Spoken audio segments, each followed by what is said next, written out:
Hi everyone, Anshul here from market OC education and मैं संदीप के साथ में हूँ। और संदीप जो है वो TU केमिस्ट से मास्टर्स की पढ़ाई कर रहे हैं वेब इंजीनियरिंग के कोर्स में। और संदीप जो है वो बेलगाम से हैं, जो कि है कर्नाटका में, and we are based in Delhi. Point ये था डिस्कस करने का इस वाले वीडियो में कि जैसे हम लोग दिल्ली में बेस्ड हैं और ये कर्नाटका में है, तो एडमिशन वगैरह होने के बाद में भी एक बहुत इंपॉर्टेंट पॉइंट आ जाता है कि आपका वीज़ा एप्लीकेशन का प्रोसेस। बिकॉज वो सबसे ज़्यादा इंपॉर्टेंट इसलिए हो जाता है कि एडमिशन तो चलो मान लो आपको मिल गया है ना, जो हमें कहीं ना कहीं अप्लाई करेंगे हम पब्लिक यूनिवर्सिटी से सारी चीज़ें को देखने के बाद में, तो मेरे को मिल गया एडमिशन। वीज़ा लगना ही सबसे बड़ा की फैक्टर होता है ना, क्योंकि आपकी सारी मेहनत तभी जाके अल्टीमेटली पूरी हो पाती है जब आपका वीज़ा अप्रूवल आ जाता है। तो और साथ में हमें ये बात भी ध्यान रखनी होती है कि सिर्फ वीज़ा अप्रूवल आने की बात नहीं है, आप टाइम से यूनिवर्सिटी पहुंच भी पाओ। क्योंकि एडमिशन जब मिलता है यूनिवर्सिटी पे तो आपको एक टाइम लाइन दिया जाता है कि आपको इस टाइम तक अपना एनरोलमेंट पूरा कराना है। और आपको क्लासेस भी एक टाइम लिमिट तक दी जाती है कि आपको फिजिकली जर्नी में पहुंचना पड़ेगा, कि आपको तभी आप इस इनटेक में आप कंटिन्यू कर पाओगे अपनी पढ़ाई। अगर आपकी यूनिवर्सिटी ऑनलाइन क्लासेस आपको नहीं दे रही होती हैं, वो आपको एक दिन देती हैं कि भाई आप इस टाइम तक, अगर इस दिन तक यहाँ पे पहुँच जाते हो तो ही आप इस इनटेक में कंटिन्यू कर पाओगे। अदरवाइज़ वो आपको एक ऑप्शन दे सकती है कि आप अपना एडमिशन को डेफर करवा दो या आप दोबारा अप्लाई करो, सीधा सीधा उनको ये बोल देंगे, है ना। तो वो एक चीज़ थी कि भाई कि कैसे हम लोग ने वीज़ा एप्लीकेशन जो है वो कर्नाटका में रहने के बाद में भी सारी चीज़ें कैसे स्मूथली प्रोसेस हो पाई है, और क्या अगर चैलेंजेस वगैरह आए भी हैं। तो मैं एक बार संदीप को ही बोलूँगा कि एक छोटा सा इंट्रोडक्शन देने के बाद में वो इस बारे में थोड़ा सा डिस्क्राइब करें। तो संदीप एक बार प्लीज़ एक बार इंट्रोडक्शन आप दे दो। हेलो हेलो एवरीवन, मेरा नाम संदीप है, संदीप शंकर ढंगे। मैं कर्नाटका बेलगाम से हूँ। तो फिर मैंने मेरा स्कूलिंग केंद्रीय विद्यालय नंबर 2 से किया है। उसके बाद मैंने अपना बैचलर्स आरलेस कॉलेज बेलगाम से किया है। वो भी मेरा 3 साल का डिग्री था, BSc बैचलर ऑफ साइंस। उसमें मेरे मेन कोर्सेज थे maths, physics and computer science. और ओवरऑल CGPA मेरा 8.7 था। ठीक है, तो 8.6 CGPA था आपका। जर्मन ग्रेड्स में कितने बने थे? मेरा जर्मन ग्रेड 1.6 हो गया था। 1.6 बनाता है ना। अब 1.6 जो है वो काफ़ी अच्छा ग्रेड माना जाता है। ठीक है, अगर आप जर्मनी में मास्टर्स के लिए अप्लाई करना चाहते हो तो अगर आपके जो जर्मन में ग्रेड्स बन रहे होते हैं अपने इंडियन मार्क्स जब हम कन्वर्ट करते हैं, अगर आपके ग्रेड 2 के अंदर में आ रहे हैं ना, मतलब 1.5 से 2 के बीच में आ रहे हैं, 2.5 and least minimum is 1.5, 2.5 max रहता है।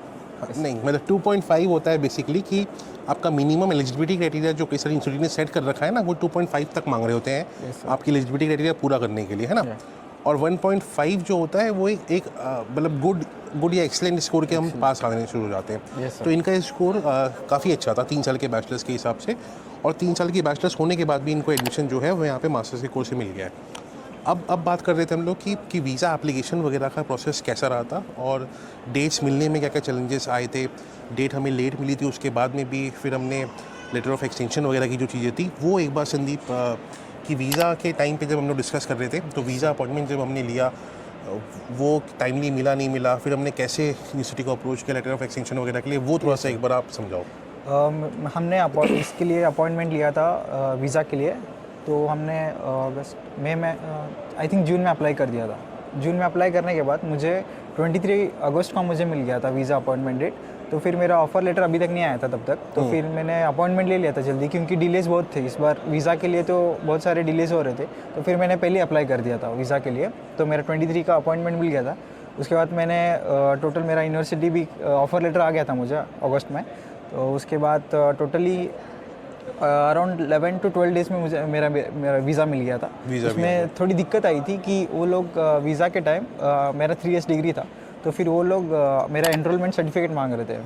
तो फिर जो अब वेब इंजीनियरिंग TU केमिस्ट में ऐसा होता है कि पहले उनको वीज़ा चाहिए रहता है, उसके बाद वो प्रोसेस करेंगे करके। तो फिर मेरा एनरोलमेंट नहीं मिल रहा था। तो फिर हमने सर ने मुझे बहुत हेल्प किया, मुझे बताया कि मैं उनको सब बता दूंगा कैसा रहता है। तो फिर सर ने मेल किया था, उस टाइम मुझे बहुत हेल्प हुई थी। उनको मेल करने के बाद उन्होंने मान लिया था। तो फिर मेरा वीज़ा 11-12 दिन में आ गया था मेरा वीज़ा। तो बेसिकली क्या होता है इसमें कि जैसे हमने वीज़ा अपॉइंटमेंट के लिए बेंगलुरु में ऑलरेडी हमें वेट लिस्ट में डालना होता है ना। हाँ, यस सर। वेट लिस्ट में होने के बाद में हमारे पास से VFS की तरफ से मेल आता है कि आपका स्लॉट्स आ रहा है, अब आप उसको लॉगिन करके अपना बुक कर लीजिए। तो हमने अगस्त की स्लॉट उसमें बुक कर लिए थे। बट क्योंकि केमिस्ट का भी जो कोर्स हो रहा था वो, और यहाँ पे क्लासेस कब से शुरू होने वाली थी आपकी? 1 सितंबर से स्टार्ट हो गई थी। 1 सितंबर से स्टार्ट हो गई। 1 अक्टूबर, अक्टूबर या सितंबर? अक्टूबर से सर। अक्टूबर से स्टार्ट हुई थी, है ना।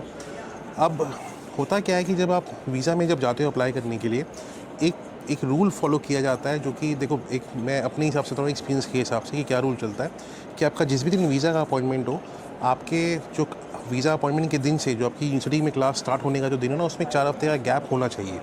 अगर वो 4 हफ्ते का गैप होता है तो आपसे एम्बेसी कुछ भी नहीं मांगेगी एक्स्ट्रा, के लिए एक्सटेंशन लेटर दो हमें या कुछ भी दो, है ना। लेकिन क्या हुआ था कि TU कैम्पस में जब वो एडमिशन लेटर आता है तो उसमें वो एक कंडीशन भी दी हुई होती है कि आपको A1 लेवल का सर्टिफिकेट भी ज्वाइन करना है और आपका मेट्रिकुलेशन पूरा हुआ है कि नहीं हुआ है, ये एम्बेसी मांगती है ना। ये कई बार अभी यहाँ पे शुरू हुआ है, सिर्फ बैंगलोर में नहीं, ये दिल्ली वगैरह में भी, चेन्नई में भी चीज़ें मांगी जाती है। अब ऐसा जब कभी भी डाउट आएगा तो आपको एम्बेसी अप्रोच करती है खुद से, ईमेल करेंगी, मोस्टली ईमेल ही आएगा आपके पास में, कॉल वगैरह बहुत कम आता है।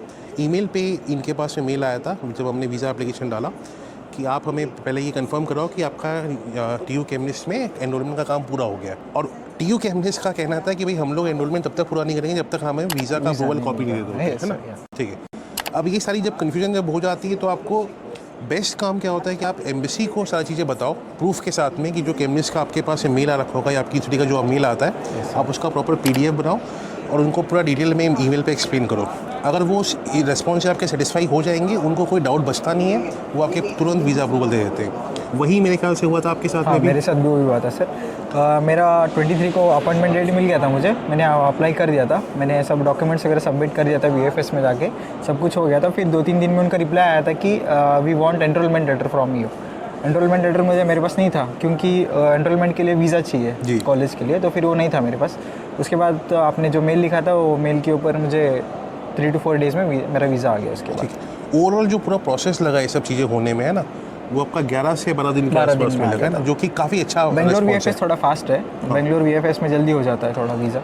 ठीक है, देखो सब किस्मत की बात होती है ना, क्योंकि बेंगलोर VFS से अभी मैंने एक फ़ाइल लगा रखी है एक स्टूडेंट की, अब्दुल उसका नाम है, वो उसकी 2 महीने हो गए उसकी फ़ाइल लगाए हुए ना, बट नहीं आया अपडेट। तो एक बहुत इंपॉर्टेंट पॉइंट है कि अगर आप जब पब्लिक यूनिवर्सिटी में वीज़ा अप्लाई करते हो, आपका वीज़ा सक्सेस रेट जो है वो ऑलमोस्ट 99.9% सक्सेस रेट होता है ना। कोई 1-8% जो आपका कभी कभी रिजेक्शन जो आने के चांसेस बनते हैं, जैसे एक का रिजेक्शन आपको रीजन में समझाता हूँ, है ना।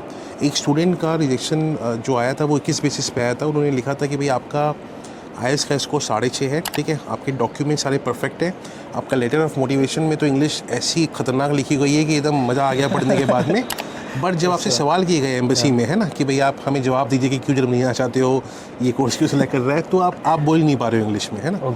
वहाँ पे वो डाउट क्रिएट हो जाता है कि ऑफकोर्स आपकी एप्लीकेशन जो है वो सारा कुछ आपने नहीं किया है या ये आपने कहीं से तैयारी करके कराई, और आपका इंटेंशन फिर वो सोचते हैं कि नहीं ये बच्चा कैपेबल नहीं है कि वो यहाँ पे आके इंग्लिश और प्रोग्राम में पढ़ पाएगा। तो वो एक दो रीज़न इसी टाइप के कभी आए होंगे पब्लिक यूनिवर्सिटी के। Otherwise it is the best chance of getting the visa acceptance is for public university only, है ना। प्राइवेट के रिजेक्शन आते रहते हैं, उनसे कोई फ़र्क नहीं पड़ता है, वो आते ही रहेंगे हमेशा। फिर एक चीज़ और बताओ संदीप की, जैसे वही वाला पॉइंट है कि भाई आपको वीज़ा असिस्टेंस में हमारी तरफ से सर्विसेज वगैरह में कैसा रहा, असिस्टेंस मिला, स्मूथली हुआ सब चीज़ें, कोई डिफ़िकल्टी वगैरह आई है कि नहीं आई है बीच में, या आई थी तो वो सॉल्व हो गई कि नहीं हो गई टाइमली? यस, वीज़ा के टाइम मुझे थोड़ी प्रॉब्लम्स आए थे, तो फिर आपके फैकल्टीज़ भी बहुत अच्छे थे और आपने भी मेरे कॉल्स का रिस्पॉन्ड किया है हर टाइम, आपने बहुत हेल्प किया वीज़ा के टाइम। मैंने वही बोला आपको कि जो एप्लीकेशन एनरोलमेंट का था वही प्रॉब्लम था, इसके बाद तो कोई प्रॉब्लम नहीं थी, हो गया था, स्मूथली हो गया था उसका प्रोसेस। ठीक है, देखो एकदम जैसे इतना भी अच्छा नहीं हूँ मैं, ठीक है। कई बार क्या होता है कि मेरे को मेल वगैरह आप लोग मैसेज वगैरह करते हो, तो मैं इसको भी ऐसे टाइम दिया था कि इसने बताया था मेरे को कि हाँ कि मेरे को रिप्लाई करना है, तो मैंने कहा था कि मैं अभी आज तो नहीं कर पाऊँगा, बट मैंने एक डेट बताया था कि मैं इस तारीख से पहले डाल दूँगा, है ना। तो 2-3 दिन मेरे का टाइम लगता है, एंड वो ऑब्वियस है, वो आप लोग को मान के चलना ही पड़ेगा कि अगर आप मैं मल्टीपल एप्लीकेशन अगर देख रहा हूँ तो मैं कहीं ना कहीं ऑक्यूपाई रह सकता हूँ, है ना। बट अगेन ऑब्जेक्टिव यही होता है कि हर एक स्टूडेंट जो मेरे पास में आ रहा हो, हम लोग कोशिश करते हैं कि भाई इसका सारे काम हो जाए। जो ऑब्स्टेकल वगैरह आते हैं वो डिस्कस करो हमेशा। एक इंटेक में नहीं हो पाता है देन हम लोग हमेशा, अगर पहली इंटेक में नहीं हो पाया then of course I will be trying for the next intake as well, है ना। बट कोशिश यही रहती है कि पब्लिक वगैरह में हम लोग कराने की यहाँ पे बेस्ट से बेस्ट अपना ऑप्शन लेके चलते हैं। So thank you again Sandeep for giving us your time, और काफ़ी सारी चीज़ें हमने डिस्कस करी इस वाले वीडियो में एडमिशन प्लस वीज़ा वगैरह को लेके। और आप लोग भी अगर प्लान कर रहे हो कि भाई आप लोग को जर्मनी में मास्टर्स या बैचलर्स करना है, या आप लोग वीज़ा वगैरह का प्लान कर रहे हो, वीज़ा का अपॉइंटमेंट नहीं मिल पा रहा है, कुछ चैलेंजेस आ रहे हैं कि भाई लेटर ऑफ मोटिवेशन कैसे बनाएं, या वो एनरोलमेंट वगैरह के इशू आ रहे हैं, ऐसा कुछ भी अगर आ रहा है तो आप हमें कांटेक्ट कर सकते हो, will be happy to assist you.